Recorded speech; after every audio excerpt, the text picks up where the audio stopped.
Penktadienį apie vidurdienį pranešta apie masinę avariją. Vilniuje ties Gariūnais susidūrė 5 automobiliai. Vienam žmogui prireikė medikų pagalbos.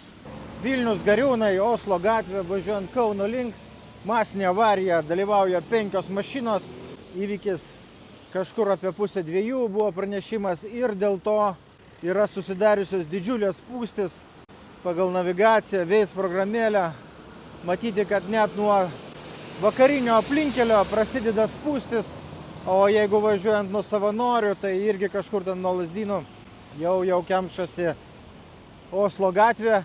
Na ir kiek matau, čia stovi automobilis Audi, 3 juostoj, Volkswagenas, krovininis mikroautobusas ir ten toliau dar 3 automobiliai. Tai 2 Toyota mašinos atsitrenkė į atitvarus netgi. Tai ratas čia mėtosi. Ir kita mašina dar Toyota ir Citroen Jumperis automobilis.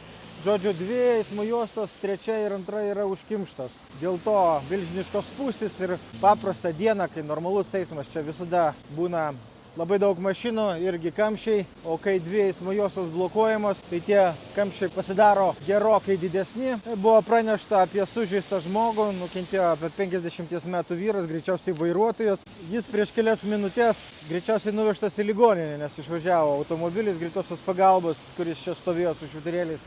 Žodžiu, jeigu traukite Kauno link, turėkit galvoje, kad čia striksite spūstyse.